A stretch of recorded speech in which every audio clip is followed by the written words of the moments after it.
Merci pour cette opportunité. Je suis Kambale Mukokoma Elifaz.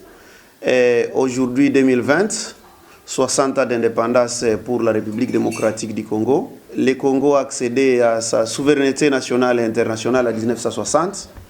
Et pendant toute cette période, jusqu'à nos jours, donc de 1960 jusqu'à nos jours, le Congo a traversé des situations que nous connaissons tous. Et il y a eu plusieurs leaders qui ont conduit ce pays, qui ont dirigé ce pays. Parce que de 1960, par exemple, à 1965, nous avons Joseph Kasavubu avec Lumumba qui ont conduit le pays.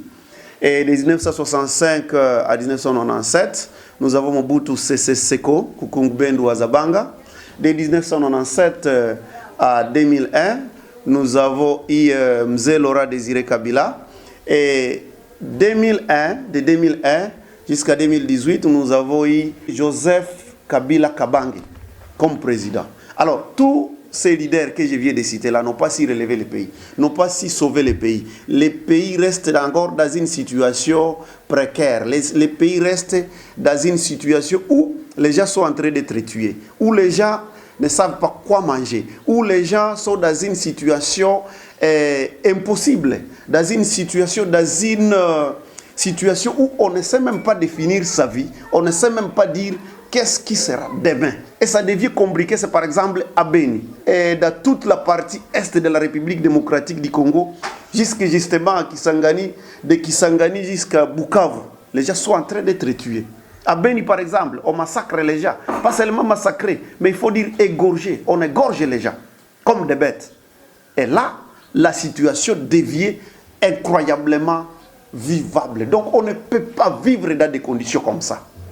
Et lorsque les gens ne peuvent pas vivre dans des conditions comme ça, je ne sais pas si on peut parler de l'indépendance. Et aujourd'hui, nous avons maintenant le nouveau président qui vient d'entrer, son Excellence Antoine Félix Tshisekedi, que nous passons, bien entendu, que lui, il connaît le pays. Il connaît la situation que nous avons traversée. Il connaît le passé de notre pays. Et donc, la chance pour celui qui est là, c'est que lui déjà connaît le passé. Et il ne doit plus tomber dans les erreurs du passé. Il doit faire tous les moyens d'améliorer parce qu'il est congolais. Il connaît le pays.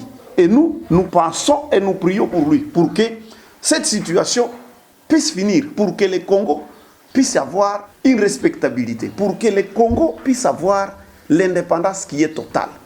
L'indépendance que nous avons acquise, l'indépendance de 1960, c'était une indépendance théorique. Ce n'est pas une indépendance pratique. Parce que les richesses de la République démocratique du Congo constituent encore la prospérité d'autres pays. Même des individus qui pillent les ressources, même des individus qui font n'importe quoi, des pays qui nous divisent, des pays qui nous appliquent la théorie de Willy Lynch.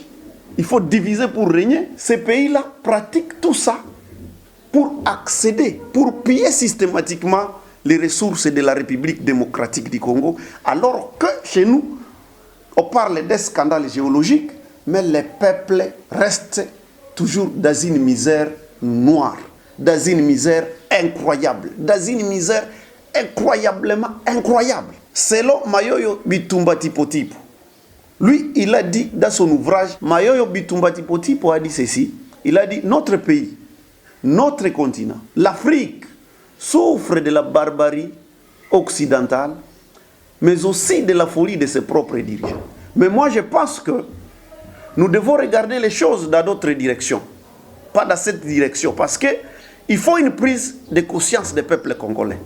Il faut savoir faire, et savoir dire, et savoir agir pour que nous puissions accéder à l'indépendance. La solution de l'indépendance pratique de la République démocratique du Congo ne viendra pas de l'Europe, ne viendra pas de l'Occident, ne viendra pas d'autres pays voisins. Ça sera une détermination de tout un chacun pour que ces pays puissent se relever. Et donc, si nous croyons qu'il faut toujours pleurer, dire voilà, ils sont en train de venir piller notre pays, voilà, ils sont là en train de nous massacrer.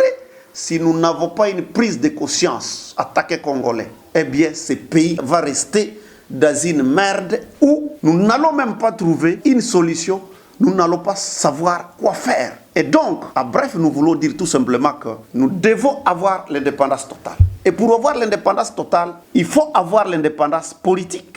Il faut avoir aussi l'indépendance économique. Mais il faut encore rappeler que pas d'indépendance politique sans indépendance économique. Même Diderot l'avait dit, que ce sont les options financières, ce sont les options économiques qui dictent les options politiques. Donc nous devons faire la politique pour l'intérêt de la population. Et nos leaders qui sont à Kinshasa, ce n'est pas le temps de se bagarrer, ce n'est pas le temps de dire n'importe quoi, ce n'est pas le temps de faire tout ce qui va à l'encontre du peuple. C'est par exemple la loi là qu'on voulait justement voter dans le Parlement pour dire que la justice doit être comme ça, il faut un ministre de la justice doit être capable de faire ça. La loi Minaku et la loi je ne sais pas quoi, cette loi-là, ce n'est pas le moment parce que nous devons avoir l'indépendance dans tous ces sens-là. Et donc, nous voulons dire tout simplement que la politique doit être à l'intérêt de notre population. Et faire la politique signifie trois choses. La première des choses, et ici, je me rappelle de mon professeur qui me disait toujours, paix à son âme, le professeur Kakule Matumo Kitsuri Paul, qui disait que faire la politique signifie trois choses. Inventorier les besoins de la population, répondre à la question comment faire l'argent et enfin distribuer cet argent de façon équitable sur les têtes de la population concernée. Et si nous faisons la politique de cette manière-là, notre pays va être indépendant et notre pays va avoir une indépendance totale. Mais si nous allons dans une direction opposée, eh bien nous serons partis mis là, sans pour autant avoir une indépendance juste, une indépendance totale, une indépendance à l'intérêt de la population. Voilà en fait les quelques préoccupations que je voudrais donner. Et voilà en fait mon point de vue par rapport à ça. Et je suis en train de croire que lorsque nous allons célébrer l'indépendance, ça sera à temps de réfléchir, ça sera à temps de voir quelle est ma contribution par rapport à la situation que le pays est en train de traverser. Quelle sera ma contribution? Qu'est-ce que je suis en train de donner de positif pour que le pays puisse quitter dans cette situation incroyable, pour que le pays puisse se relever? Qu'est-ce que je suis en train de faire? Attaquez-moi, Mukokoma, attaquez-moi, tel, pour que ce pays puisse trouver son indépendance. J'ai dit et je vous remercie.